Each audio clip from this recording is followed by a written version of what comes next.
Il y a 30 ans, durant un voyage à Damas, j'ai visité un souk et là j'ai acheté certains objets d'artisanat et 2 écharpes de soie. Avec le temps, ces écharpes se sont détériorées, mais je m'y étais attachée pour tout ce qu'elles évoquaient, leur couleur, leur texture, leur chaleur.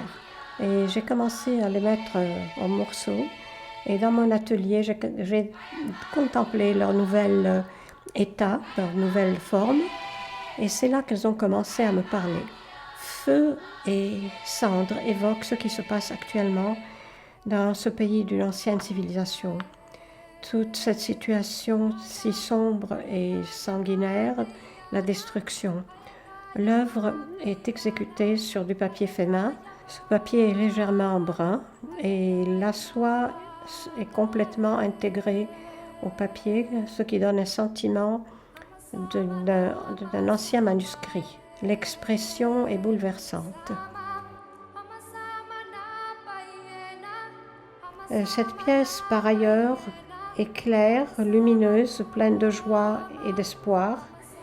La vie ressurgira encore une fois.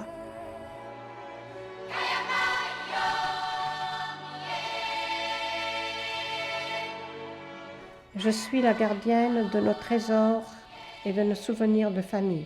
J'ai gardé religieusement certains objets appartenant à ma mère. Un de ces objets est une robe très élégante et sophistiquée. J'ai une image, une photo de ma mère qui porte cette robe. Le tissu est fait en dentelle italienne. Pour rehausser la couleur noire et le dessin de fleurs, j'ai employé une écharpe couleur ivoire qu'elle avait l'habitude de porter à l'église. J'ai aussi introduit des couleurs vertes transparentes pour faire un accent. 2 des photos de ma mère sont incorporées dans la composition. La forme circulaire de la composition conduit à un sentiment de chaleur et d'intimité. Du bas du cercle s'élève une forme en V, comme un papillon qui étend ses ailes, léger et joyeux. J'étais à un défilé de mode et j'étais très impressionnée par la légèreté et la fluidité des tissus qui étaient employés dans les robes de mariée.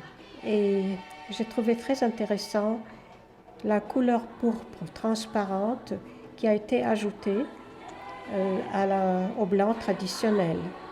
Ce qui m'a donné l'inspiration de faire cette œuvre. Et le pourpre étant lié à l'histoire de l'antique cité de Tyr, j'ai dédié ma création à cette ville très belle et précieuse que je connais si bien. Il y a un mouvement évident qui commence avec la dentelle blanche qui représente la mariée et qui est comme un mouvement de danse vers la forme monolithique brune qui représente le marié, dont la présence est forte et équilibrée. J'ai une amie en France qui vendait des robes à partir de chez elle pour joindre les 2 bouts. Et je n'ai pas pu dire non quand elle m'a invitée à voir sa collection. Et j'ai fini par acheter 2 robes. L'une des 2 était absolument folle, les couleurs étaient très rigolotes et je n'ai jamais porté cette robe. Et quand j'ai commencé à jouer avec les tissus, j'ai senti que c'était d'accord de la mettre en morceaux et de reconfigurer une nouvelle image. Et c'est comme ça que j'ai fini par ce travail qui s'appelle Le jour où j'ai dansé et qui est aussi fou que la robe originale.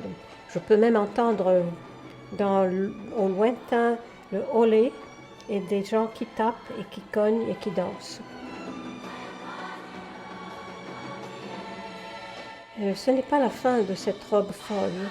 Le tissu étant plissé, il y avait beaucoup de tissu qui restait. Donc j'ai fait le défi d'en faire encore une autre œuvre. Et le résultat est encore plus amusant et plus fou que le premier. Et j'ai appelé cette robe volare, qui signifie s'envoler. Et il faut s'amuser quand on crée de l'art.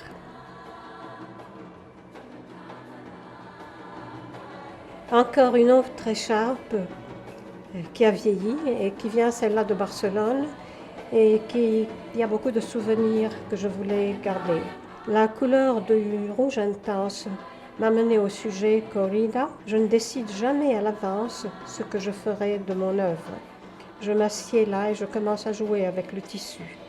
Je fais et je refais la composition jusqu'à ce que je décide, voilà, l'œuvre est faite.